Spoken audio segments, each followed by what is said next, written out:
Olá, alunos dos oitavos anos da Escola Municipal João Salto.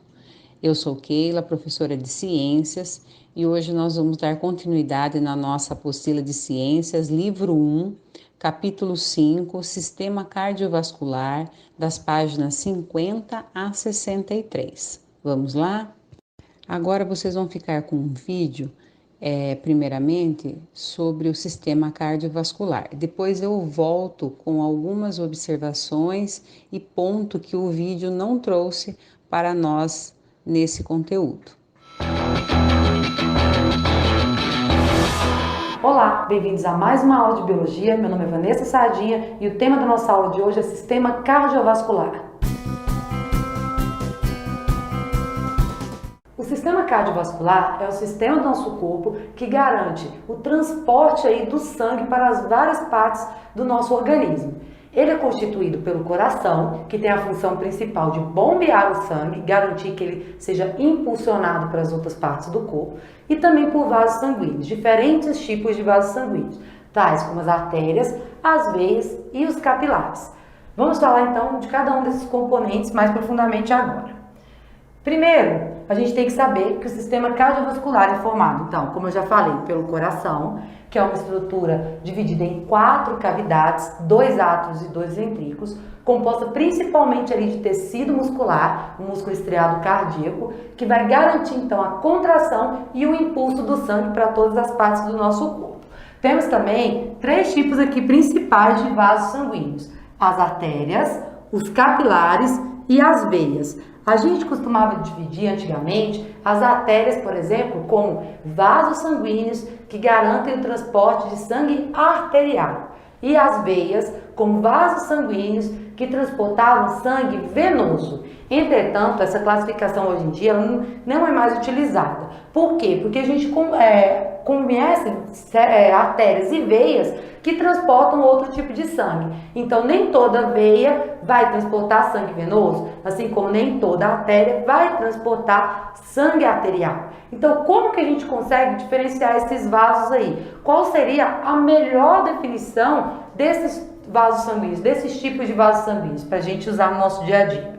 Então, vamos lá. As artérias. A gente pode classificar as artérias como vasos sanguíneos que recebem sangue do coração, ou seja, elas vão receber o sangue do coração e vão levar esse sangue para o corpo. Um exemplo de artéria aí é a artéria aorta. Ela vai levar o sangue então do coração para as outras partes do nosso corpo, correto?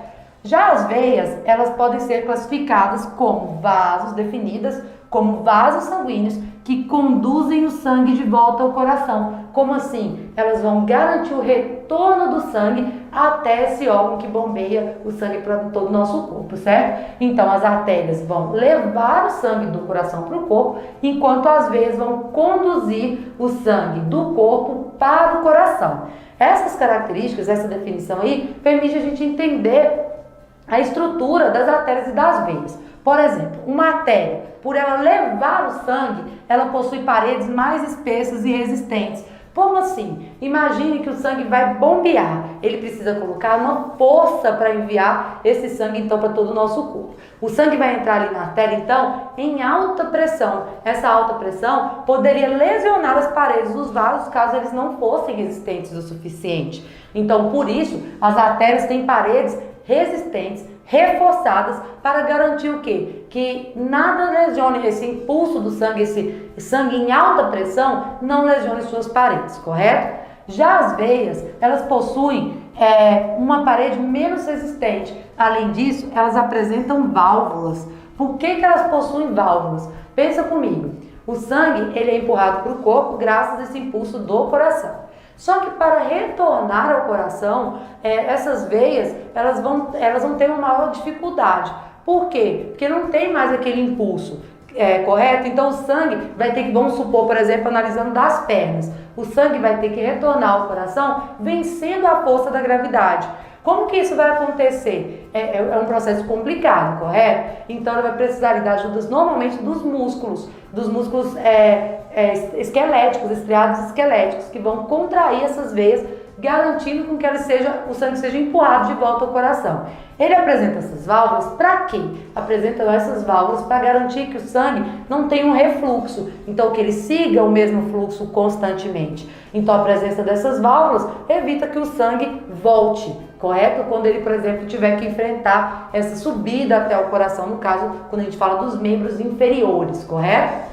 Outro tipo de vaso sanguíneo que a gente conhece são os capilares. Eles são vasos de pequeno calibre. Normalmente, esses vasos têm apenas uma paredinha de célula. A estrutura dele é formada apenas por uma camada de células. Por que isso? Porque é nos capilares que a gente vai observar as trocas gasosas. Imagine, por exemplo, o oxigênio tem que atravessar várias camadas celulares. Isso dificulta o processo de difusão, não é mesmo? Então, nos capilares, não. A difusão acontece de forma mais rápida e fácil, porque eles são vasos de pequeno calibre. Tem apenas ali uma camadinha de células. Então, a difusão ocorre facilmente, certo?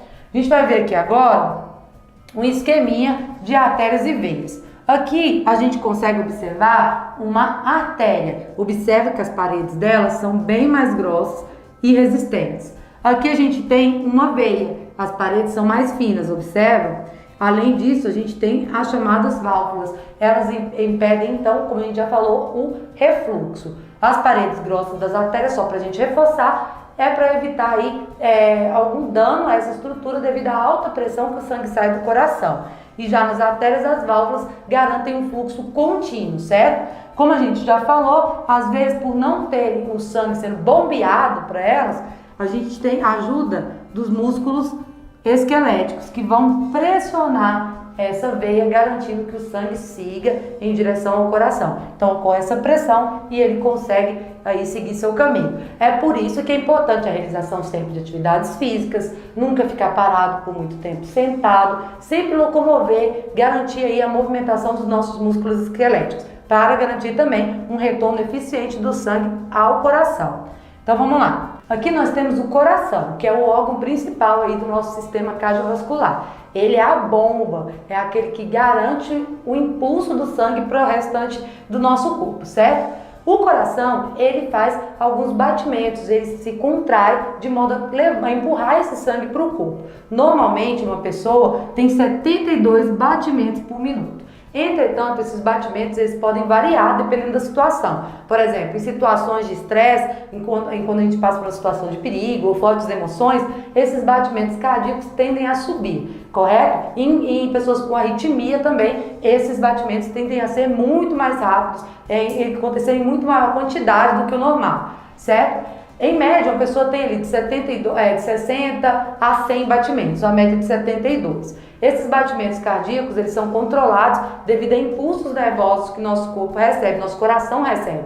Esses impulsos são causados pelo nó sinoatrial. Esse nó sinoatrial, ele funciona como um marca-passo natural. Ele está localizado ali na região do átrio direito, certo? Então, esse nó sinoatrial, ele vai emitir sinais elétricos que vão garantir a contração do músculo, certo? Aqui a gente tem, então, um esquema do coração, um corte desse coração mostrando as 4 cavidades. Então, aqui a gente tem o átrio direito, o átrio esquerdo, o ventrículo direito e o ventrículo esquerdo. Aqui a gente pode observar nos ventrículos que a gente tem uma camada grossa, ó, de músculos, são músculos bem desenvolvidos. Por que esses músculos estão bem desenvolvidos? Porque os ventrículos que vão se contrair, garantindo o impulso do sangue para o corpo, certo?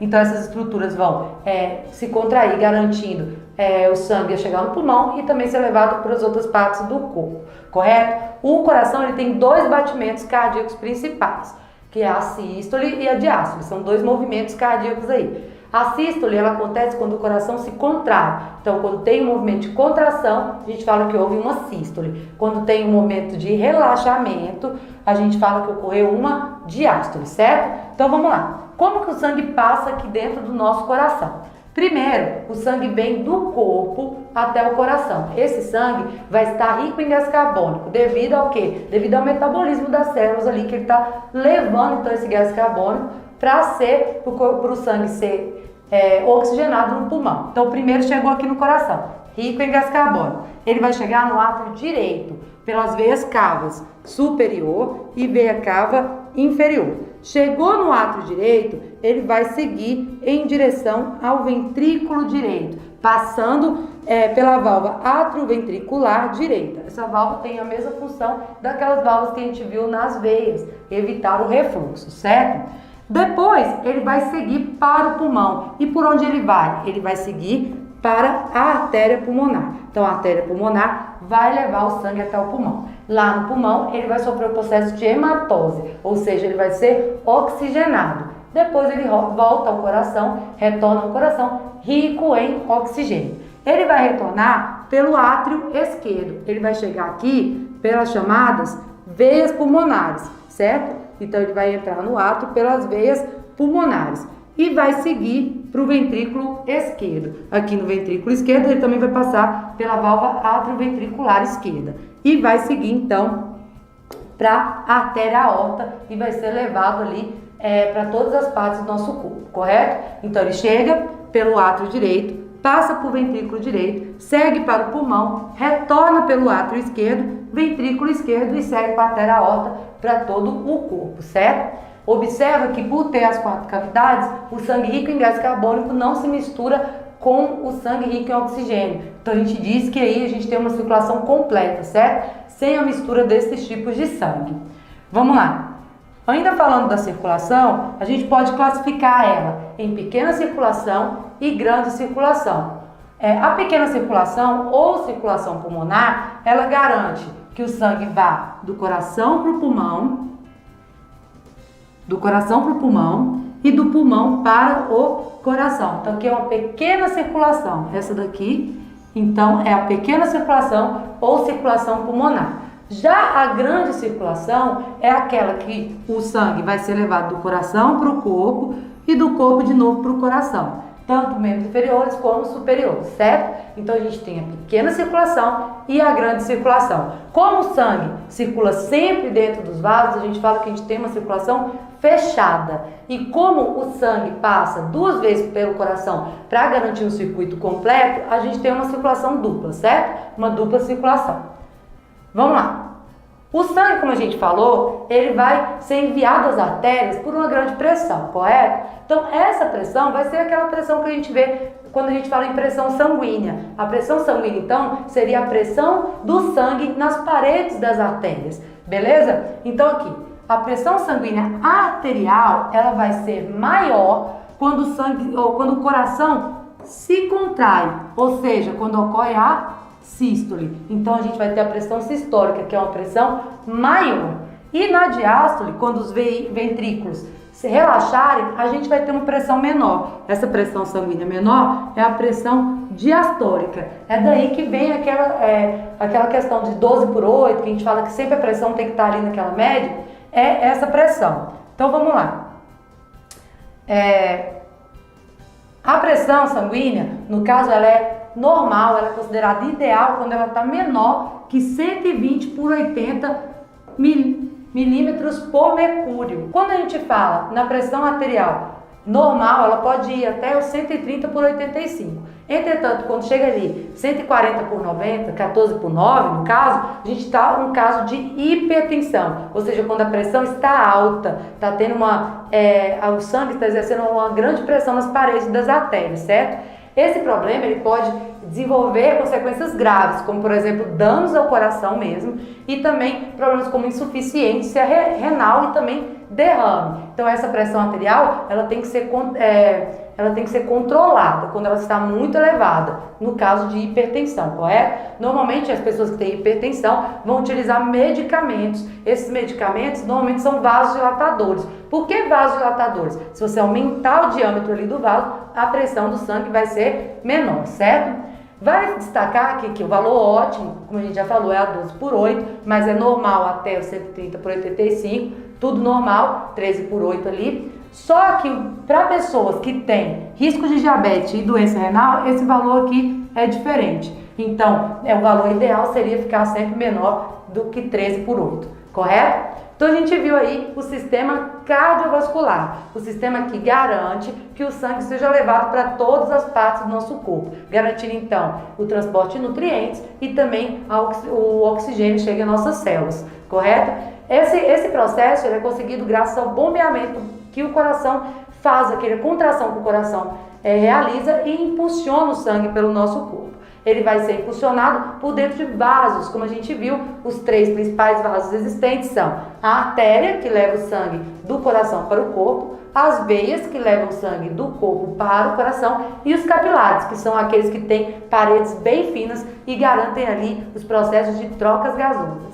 Então essa foi a nossa aula de hoje, espero que tenham gostado e não se esqueçam de curtir, compartilhar e se inscrever no nosso canal. Qualquer dúvida é só acessar os links que estão aqui na descrição do nosso vídeo. Até a próxima!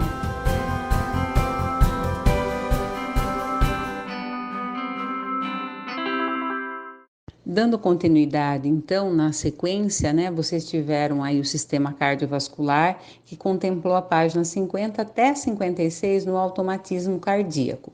Agora eu vou fazer uma complementação sobre a parte do sangue e sobre o sistema linfático. Então, começamos com a questão do sangue. Nós temos aí aproximadamente 5 litros de sangue no nosso organismo. O sangue ele é dividido no plasma, parte líquida, e elementos figurados, que para nós é a parte sólida, tá? O plasma ele é aí 90% da sua constituição em água e 10% em sais, né? Cloreto de sódio, fosfato e cálcio, aminoácidos, ureia, colesterol e proteínas. E os elementos figurados, que são aí, como eu já falei, as hemácias, os leucócitos e as plaquetas, né, que são a parte sólida. Começando pelas hemácias, eles também são chamados de glóbulos vermelhos, tá? Ou eritrócitos. E ele tem, né, a hemoglobina, uma proteína associada ao elemento químico ferro, que transporta principalmente o oxigênio. Os glóbulos brancos são denominados leucócitos. A função é de defesa do organismo por meio da fagocitose, que é a ingestão, né, ou destruição, vamos supor, de partículas sólidas como a bactéria, e a proteção contra a infecção. E também a produção de anticorpos. E as plaquetas, que a função principal aí das plaquetas, né, é a participação na coagulação do sangue. Forçando um pouquinho o slide anterior, nós já vimos as hemácias, que são os glóbulos vermelhos, que fazem principalmente o transporte do oxigênio, e as plaquetas, que participam, né, da coagulação sanguínea. Aí nós temos os leucócitos, que nós também já vimos, que são os glóbulos brancos, que eles têm a função de defesa, mas eles se dividem. Então, primeiro que vocês têm aí são os neutrófilos. Eles aumentam muito em número nas infecções agudas. Depois eu tenho eosinófilos, né? São bastante numerosos nas verminoses e alergias. Depois nós temos os basófilos, né? Que atuam principalmente nas alergias, inflamações e na leucemia. E nós temos também os linfócitos e os monócitos, que esses participam do sistema linfático, na linfa, que nós vamos ver daqui a pouco. Então, os linfócitos, eles são produtores de anticorpos, e os monócitos, eles são células que fazem a fagocitose, como eu falei para vocês, a ingestão, né, e destruição de partículas sólidas, né, como, por exemplo, a bactéria, protegendo o organismo contra infecções.